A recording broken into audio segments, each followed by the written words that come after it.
اعوذ باللہ من الشیطان الرجیم بسم اللہ الرحمن الرحیم۔ اللہ جانتا ہے چوری چھپے کی نگاہ اور جو کچھ سینوں میں چھپا ہے، اور اللہ سچا فیصلہ فرماتا ہے، اور اس کے سوا جن کو پوچھتے ہیں وہ کچھ فیصلہ نہیں کرتے، بے شک اللہ ہی سنتا دیکھتا ہے۔ تو کیا انہوں نے زمین پر سفر نہیں کیا کہ دیکھتے کیسا انجام ہوا ان سے اگلوں کا، ان کی قوت اور زمین میں جو نشانیاں چھوڑ گئے ان سے زائد، تو اللہ نے انہیں ان کے گناہوں پر پکڑا اور اللہ سے ان کا کوئی بچانے والا نہ ہوا۔ یہ اس لیے کہ ان کے پاس ان کے رسول روشن نشانیاں لے کر آئے، پھر وہ کفر کرتے تو اللہ نے انہیں پکڑا۔ بے شک اللہ زبردست عذاب دینے والا ہے۔ اور بے شک ہم نے موسیٰ علیہ السلام کو نشانیاں اور روشن سند کے ساتھ بھیجا فرعون، حامان اور قارون کی طرف، تو وہ بولے جادوگر ہے بڑا جھوٹا۔ پھر جب وہ ان پر ہمارے پاس سے حق لایا، بولے جو اس پر ایمان لائے ان کے بیٹے قتل کرو اور عورتیں زندہ رکھو، اور کافروں کا داؤ نہیں مگر بھٹکتا پھرنا۔ اور فرعون بولا مجھے چھوڑو، میں موسیٰ علیہ السلام کو قتل کروں گا اور وہ اپنے رب کو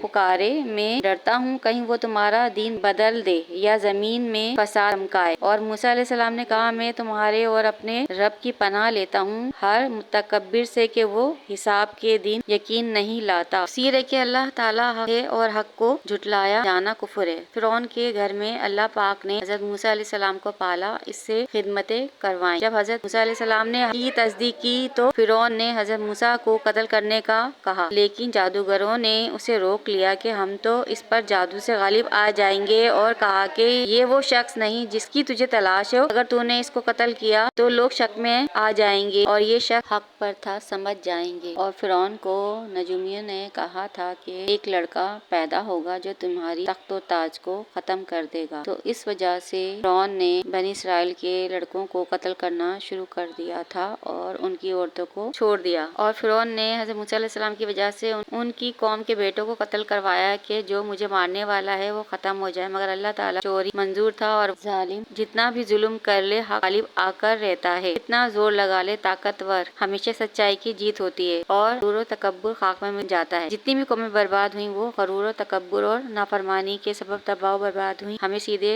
راستے پر چلنے کی اللہ توفیق عطا فرمائے اور حق بات کی تلقین کرنے والوں، سچائی اختیار کرنے والا انسان بنائے۔ دعا میں یاد رکھیں۔